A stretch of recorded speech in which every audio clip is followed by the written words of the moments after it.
Welcome to Closer to Venus. I'm Johnny Burke, and today's guest is Helen Gretchen Jones. She is a death doula, intuitive, channeler, and author of Healing Whispers from Spirit Guides. Her work involves reiki, hypnosis, past life regression, and delivering messages from spirit. In this episode, we'll discuss bedside visions of dying patients and shared death experiences. Gretchen, welcome to the show. Hi, I'm glad to be here. Thank you. Bedside visions of dying patients and shared death experiences. So they're not the same thing, are they? They are not. No. Okay. So bedside visions are the visions that patients have before they die, usually within the week before they transition. And those visions include angels, beings of light, loved ones that have already passed before them. And shared death experiences are the experiences that I have or anyone can have with their loved one when you walk or experience the afterlife with them for a short time. So you go with them as they transition. So you're experiencing what their immediate experiences are as they're transitioning alongside them. You don't get to go all the way. It's not like a near-death experience where you actually die, but you do get to experience some very similar aspects to a near-death experience. It actually sounds like it's adjacent to a near-death experience. So what you're talking about is when you see, and they see, their relatives who have passed on, those relatives and friends are like a welcoming committee, right? They are, absolutely. And everyone always has a welcoming committee of sorts. And some people ask me, well, what if I don't like any of my family or my friends? Who am I going to see? I actually get that question. I bet you do. I do. But you're met with other beings of light, guides, angels, people that you knew from other experiences. And so you're never alone and you're always met by loved ones. So let's rewind just a bit. Now, in your childhood, you did have experience with spirit. How did those experiences influence the spiritual journey you're on now and your work as a death doula? So I have always had experiences with spirit. I just didn't know when I was really young that this was something that was not normal. Or I don't know. I feel like it still is normal for everyone, but I feel like in our society, it's so easily dismissed. I would retreat to a bathtub, an empty bathtub, and I would be 4 or 5 years old, and I would sit in an empty bathtub where I could just focus on the silence if life got a little overwhelming for me. And oftentimes in those moments of silence, that's where I would have a spiritual experience. And when I would talk to my family or friends about, mostly family when you're 4 or 5, about these experiences, they would say, I believe you believe that's what you saw. So it was sort of, it was dismissed. And these experiences were so transformative that it didn't make me question my experience. It did make me, however, question the wisdom of my parents. So moving forward, I always moved with a little bit of when they would say something, I would inside question it a little bit, because if they couldn't understand or know or believe these really amazing, beautiful experiences, then how could I trust all of what they were saying moving forward? So that's how it shaped me in my childhood. I'm kind of surprised that type of response doesn't come up more because you had a knowing very early on. What were some of those transformative experiences when you were little, 4 or 5 years old? Sure. So at the time in my childhood, my mom was still finding herself. She would get married and divorced many times, or we would move a lot. And oftentimes we were living with my grandmother, me and my sister. So about half our life we were with our grandparents. And so it wasn't necessarily a very, very stable childhood, but she was doing the best she could. But during those moments, I think that I was the oldest child, and I'm sure a psychiatrist would have something to say about that. But I did feel the need to have some kind of control. I wanted, my room to be a certain way, or I felt the need to take care of my little sister in many ways. So I was looking for control. So when things were a little chaotic, I really needed to find peace. And so when I would have need that moment of peace, I was so grateful that a being of light would come. And when they would show up, they would always make me feel like everything was going to be okay, always. And I would have this knowing that no matter what I could control or what I couldn't control, no matter how much I wanted it, it was all going to be okay. I also had this sort of, if my parents were saying something or someone was telling me something, I would hear a voice say, well, it's not quite like that. So would be looking at. And those words are in the meeting. Yeah. Not quite like that. So when someone was trying to explain, and I was a child, so of course they're trying to protect me and not make things complicated.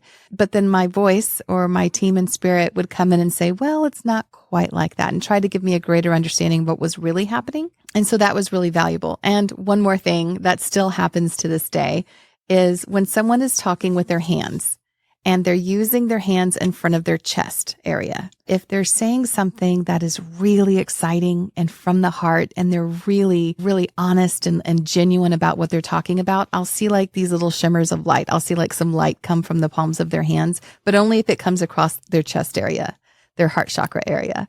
And if they're not being fully honest, it would be like a little shadow.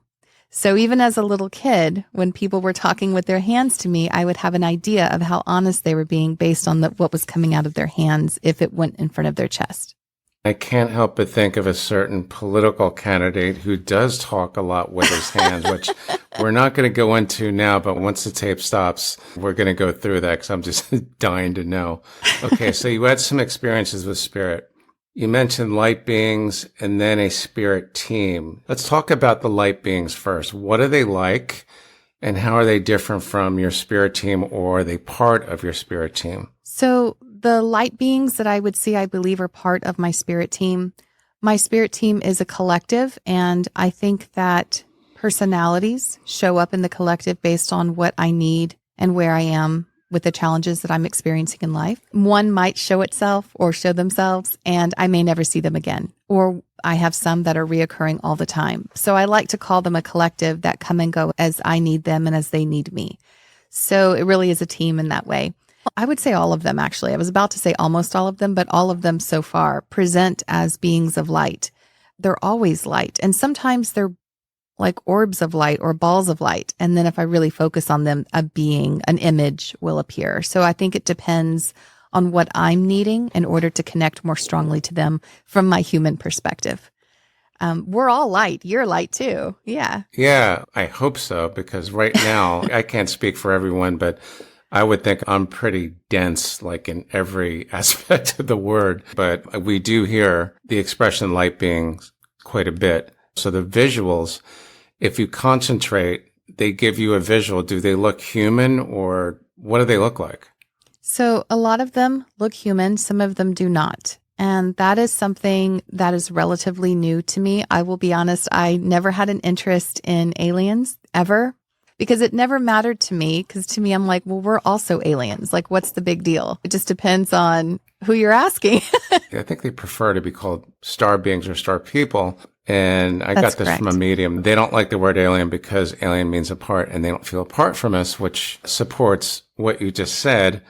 And we've been told, I don't know how many times, that we came from the star nations or the star beings. So we're all kind of like that anyway, right?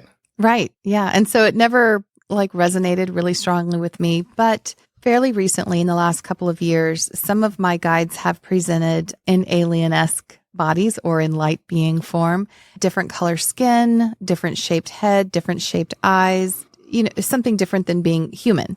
And at first it was distracting to me, and they would say, stop looking at what we look like and focus on the message that we are trying to, but it was... Sorry, I don't mean to laugh, but I can definitely imagine an alien-looking being saying, stop focusing on what we look like. Do they have a sense of humor? They do. My team does. They're really, really funny. They never say anything hurtful or harmful or judgmental. And they never, it's not that I need it, but they never praise me for things that I'm doing if I take their advice on something or their suggestion. It isn't about that. For them, it really is about meeting me where I'm at and helping me to serve in the way that my soul wants to serve at this time. So they're guiding me through that process. For example, one of my newer, I call her newer because I hadn't seen her before, but she's been around the last couple of years now. She comes in, she's blue, like her skin is blue. And I think she's beautiful. She's got really big dark eyes though. And she has I don't know what they are, colored lights or colored jewels, or maybe it's a combination of both that kind of run down the front of her body. And I can't tell if she's wearing a dress that looks like skin or if these are just on her skin somehow, or if it's some kind of ornament that she's wearing. But that is a part of her, and it's very distracting when she shows up. But she told me that she's here to guide me through the process of connection and communication. So we'll see how that unfolds. That hasn't really unveiled itself quite yet, but I feel her presence on a regular basis. I'm sure you're on that path, whatever that is, because there's already lots of things that you've seen beyond the veil, as it were. Yes. So speaking of communication, messages from the deceased, did that start early on when you were a kid? Yes. Yes, it did. I stopped telling people when those messages would come through, specifically my grandmother. My grandmother was a non-practicing 7-day Adventist, but she had the fear in her, that religious fear. So when she felt it was maybe like evil or the devil's work, but she knew that I wasn't, but maybe I was being tricked in some way, or even if the messages were beautiful, it was just such a hard hurdle for her to overcome. And so I knew early on to not share messages from spirit to my loved ones, which is exactly who those people in spirit wanted me to connect to. So it was sort of like shutting it out because it made her so uncomfortable and she didn't know what to do with it. And I recognized in that moment that it gave her more stress than joy. At the time, at least, she had more fear around it than the need to hear a loving message. So that was just one example. And it's a good one. I can imagine as a child, you getting these messages that had to be scary. It wasn't scary. It wasn't. It wasn't scary. I don't know. The information would just kind of like, whoop, drop in. And I would just, if we're like with my grandmother, we'd be making biscuits or something. And, she's helped letting us put our hands in the dough. I would just repeat what I heard. And it would be something, to me, it wasn't like, poof, they're showing up in front of your face and it's a real startling event. That would be probably startling and I wouldn't like that. But it was just the information coming through and it came through so matter of fact and easy and loving. And it seemed harmless, actually. But her response to it was not as welcomed as one would like. Okay, so when you get these messages, I imagine they still come to you from time to time? They do. They don't do just drop-ins very often. Like some people ask me, can you be in the grocery store and suddenly you're getting all this information? No, that's not how it works for me. And here's how it works for me. And here's why I think it works this way. I am putting off a certain frequency all the time. And my thoughts, because I'm human, are, did I unload the dishwasher? Oh, that's a really short skirt. Oh, that was really nice. That person just gave a flower. So I'm running the gamut on what level of frequency I'm putting out there. My thoughts could be a short skirt, which would be really judgmental, which I would never repeat out loud, like to a person, but I thought it in my head. Or I'd say, oh, look, the little boy's giving her a flower. And that would be a higher vibration. So my thoughts are always fluctuating because I'm human. Whatever it is I need to do throughout the day. They're kind of doing this type of thing. They're like jumping up and down. Yeah. So how can they tune into me if they don't know what dial to tune into? So when I sit what quietly, station? Yeah, what station? I'm all over the map.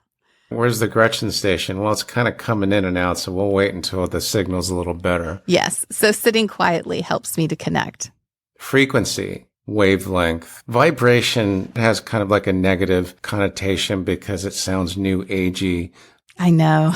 Right? But frequency sounds a little bit more exact because you have to be at a certain frequency. And when we talk about cats and dogs can see and hear things that we can't because of the frequency spectrum, theirs is bigger, is wider, right?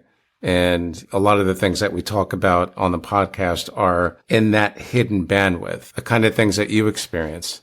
Not everybody gets to experience that, even though almost every single intuitive I talk to says anybody can do this. Anybody can. Mm-hmm. But you have to work at it, right? It's a practice, like playing an instrument.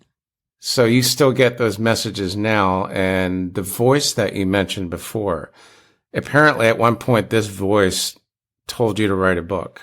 3 years ago in June, the voice told me to write a book. Didn't actually tell me to write a book. And that's one thing I'd like to say. My team in spirit have never told me I can or can't do anything.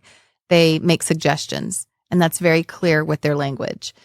But this time it was a little bit different. I usually hear their words in my head. This time it felt like one of my guides, a male guide, was right in front of my face. So it came from outside my head, which was different than what I normally experience. And he just said, you're going to write a book. And I'm like, write a book? Yes, you're going to write a book, and it's going to cover a lot of information, and it will take you just 2 years to complete. It actually took me 2.5 years. So they do ballparks for me. So it was close enough. I was just like, what would I even write about? I'm not an expert in anything. And also I'm a mom, the stay-at-home mom for a long time. And I dabble in a little bit of this and a little bit of that. Like, what do I really have to share is kind of how I felt about it.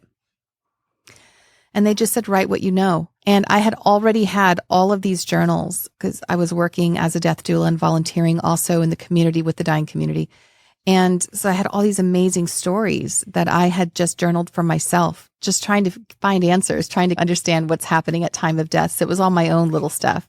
And so it was kind of already written for me. I just had to kind of pick my favorite stories and the lessons I've learned from working with as an intuitive and working with the dying community and kind of compile it all into this one big sort of book. So that's how it came about. So was the book channeled or not necessarily? So parts of it are. So I took patient stories that I'd already written about on my journal, but I end every single chapter with a channeled message from my team in spirit. It has channelings. It has exercises in which, you can practice to try to get in touch with your team in spirit. It has all these amazing lessons and how to ask for signs and different things in the book. It's a lot of beautiful messages. I have a whole section in the back about common questions and the answers that my team suggests and how I answer them. And it has patient stories. It's got a lot going on. Yeah, we're definitely going to get to the patient stories because I think that's one of the more really interesting parts of your work. I wanted to talk about your past life regression. I think you had one yourself. I did. And now you do them for your clients. And on one occasion, I think you did experience life between lives. Oh, on many occasions. Yes. Many occasions. What was that like? I would like to clarify just a couple of things before I go into that, if you don't mind. Whenever I decided to get my certification in hypnosis and past life regressions, I was going through a teacher. He was great, but to get a certification, you have to hit all of their milestones. So it was just like, okay, let me get through this to get the certification because some things weren't ringing true for me anyway. It didn't resonate fully with me.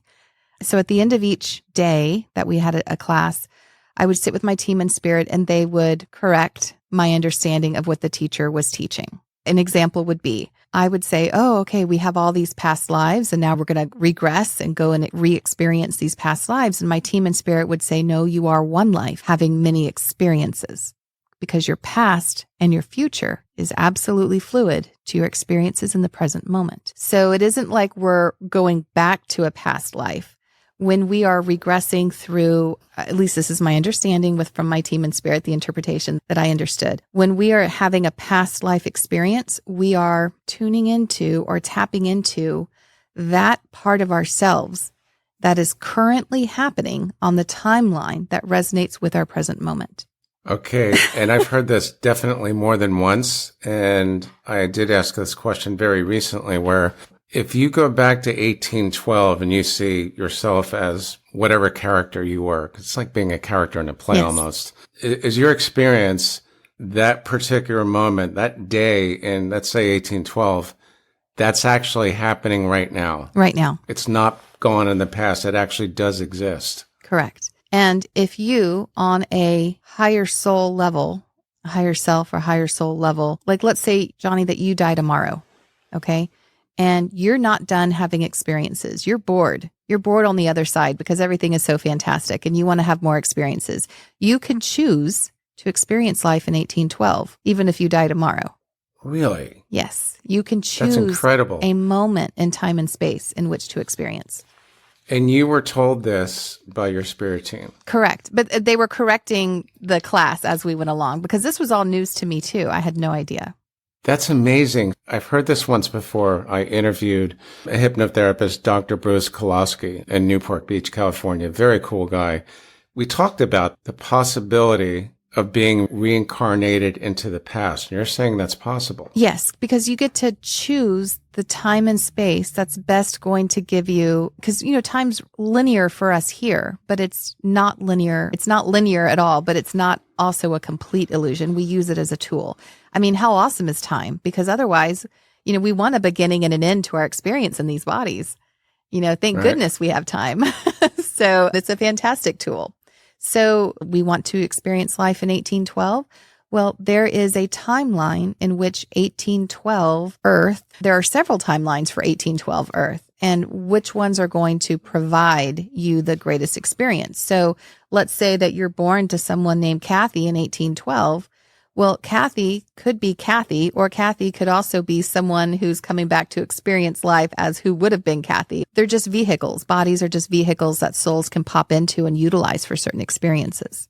That's what John Lennon said. I don't believe in death. It's really just like getting out of one car and getting into another. So Exactly. if I go back to a certain time in the past and I change something, isn't that going to affect where we live now? Or is that a separate universe or just an offshoot? Or how does that work? Well, I don't know physics. Neither do I. Yeah. So I don't even know that if someone were to explain it to me, that I think it would go right over my head. From my understanding is that based on our thoughts and our ideas and how we feel about where we are in our present moment all the time, we are always choosing new timelines. I don't know how many timelines there are, and some may not be as relevant. You know, like if the entire collective completely forgets about a specific timeline or no longer resonates with it, then it's probably an irrelevant timeline. And really, you are where you focus. So, you know, I wonder, I'm just thinking about it right now. You know how sometimes a particle could be a particle or a light wave, but it goes through a slit, double slit experiment. What if everything is always that? You know, what if nothing is static? So if you want to change your timeline, or we as a human collective want to move into a different direction with Earth, then maybe those other ones are just sort of molecules, just kind of particles over here that haven't chosen to become matter or light or whatever that is on a physics level. As humans, I think if we really knew how it did work, it would probably make our minds explode.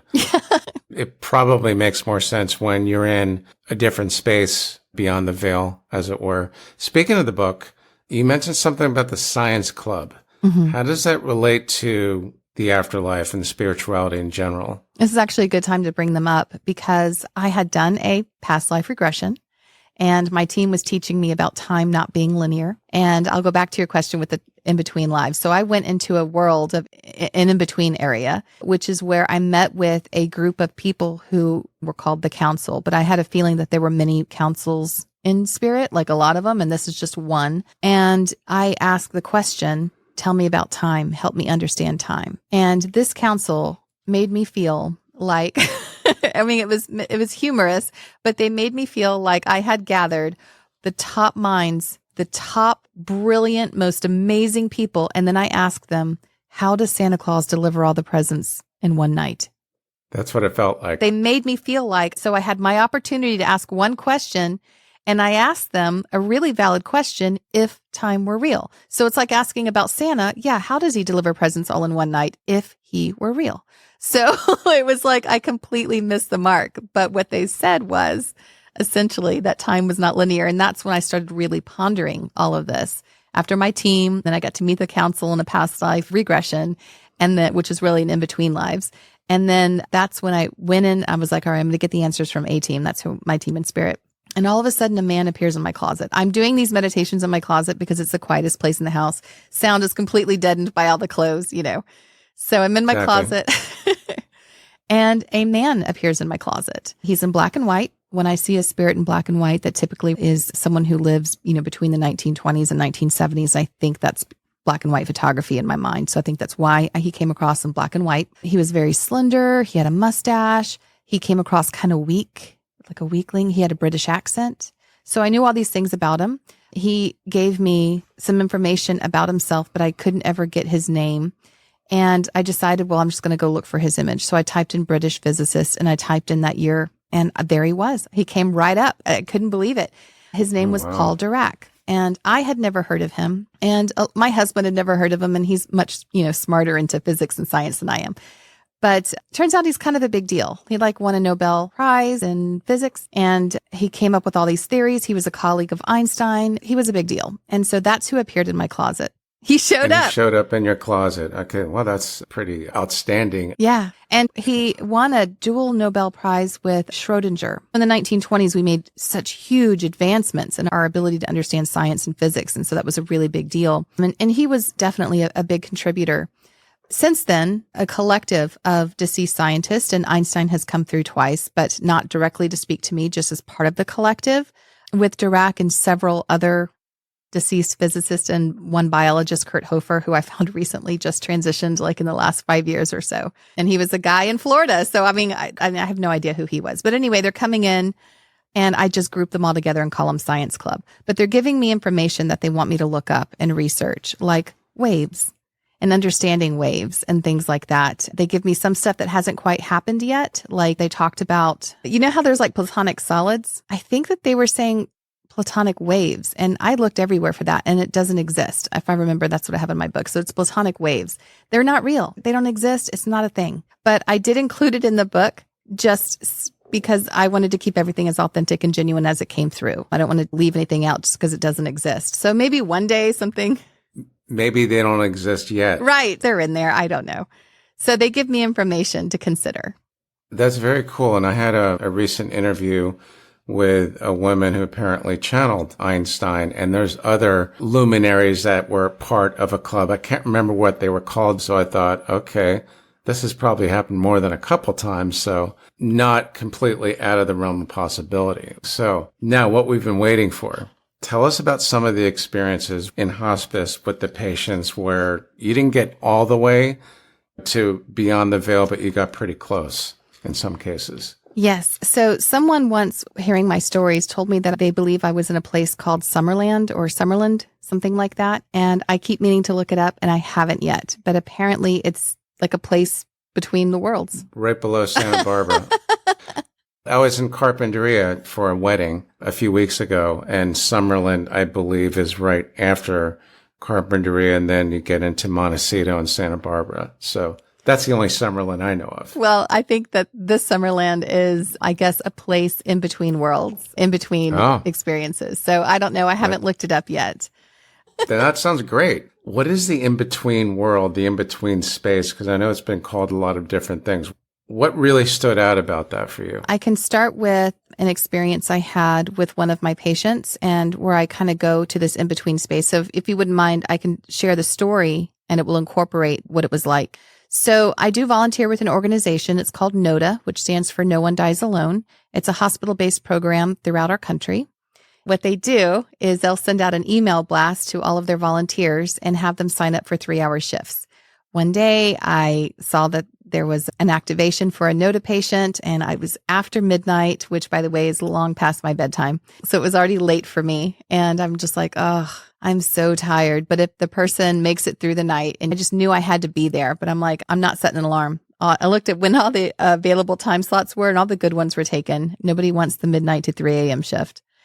But there was a 6 a.m. shift. And I just told my team in Spirit, if I'm really supposed to be there, you guys are going to have to wake me up and wake me up before 4:30 so I can get down there in time. 4:28, I wake up and I had the song Colors by the Black Pumas playing in my head. And I knew that that would be significant in some way. So I get dressed, I hop in the car, I turn on the radio as I'm driving to the hospital, and Colors by the Black Pumas is on the radio. And in that moment, I'm given a download of information. I knew that my patient would be male, he would be Black, and he would have anxiety and panic issues. And the reason that was relevant is because at the time I was having panic issues, which came out of nowhere for me. And so I was struggling, even watching someone go through one. I was fearful it could trigger one in me. So here I was now being called to go sit with someone who was struggling with that. So that was important. So I knew when I turned on the song that that I heard that song, it was going to be relevant. So I'm going to the hospital. I walk in and sure enough, male, Black man, having severe panic attacks every 90 seconds. With NODA, they're usually in their last 72 hours of life, so they're already in an unconscious phase.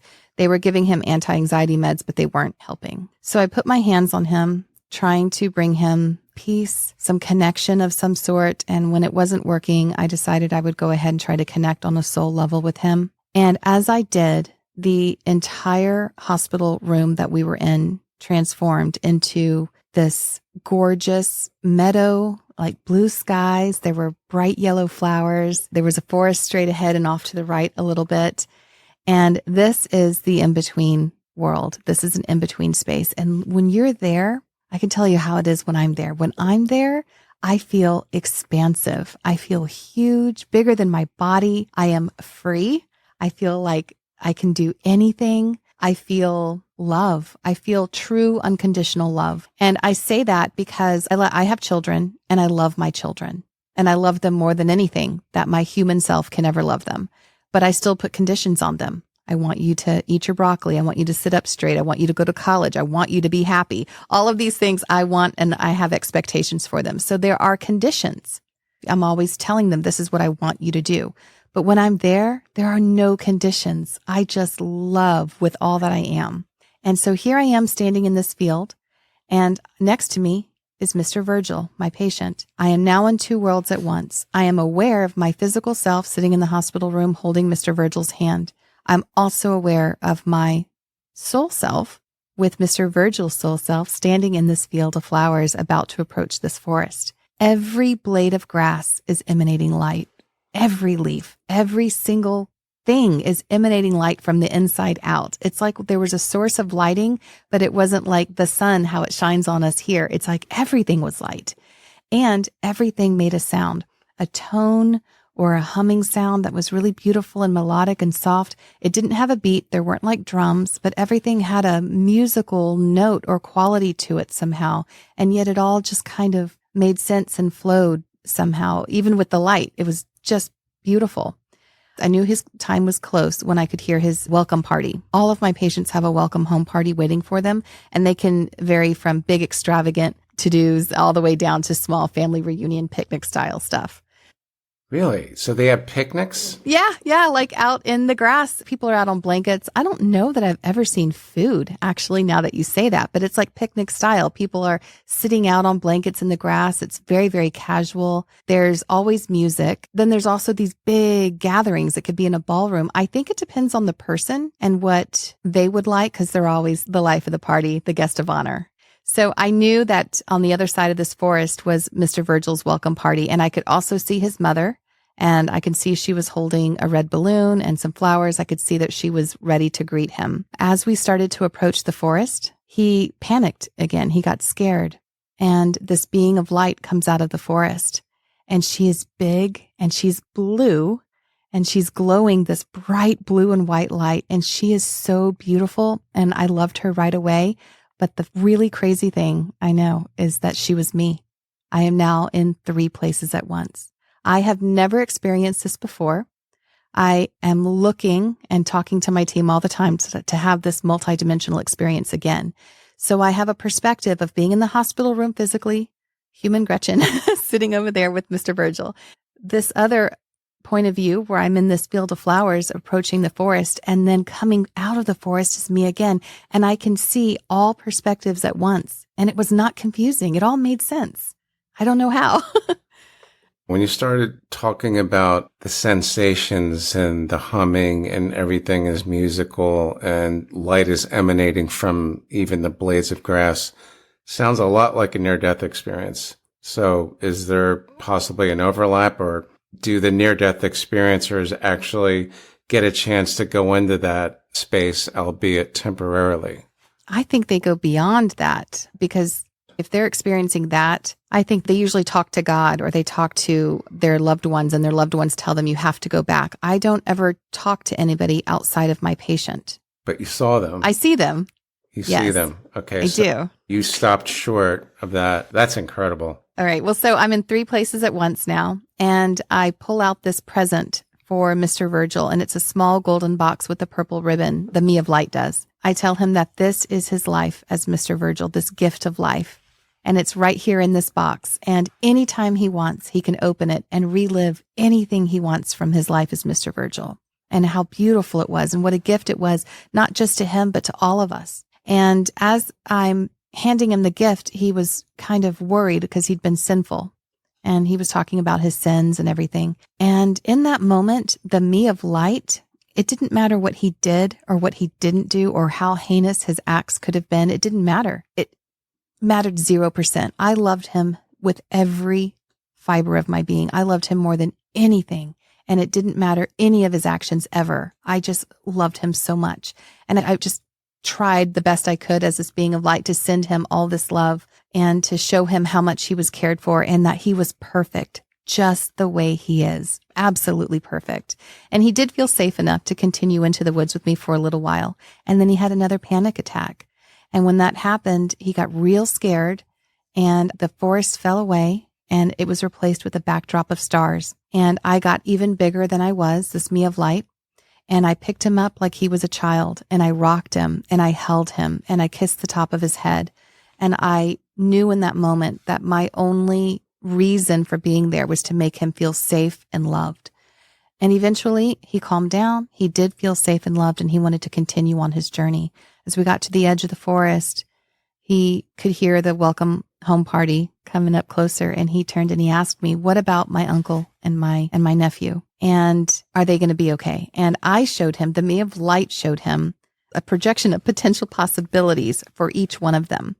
And when that happened, I lost perspective of the me of light and it shot back to the only two perspectives, the one in the field and the one in the hospital room. It was like I was not allowed to know the potential outcomes of these two people who were still alive. So the me of light temporarily lost connection to the me of light and was not allowed to see that.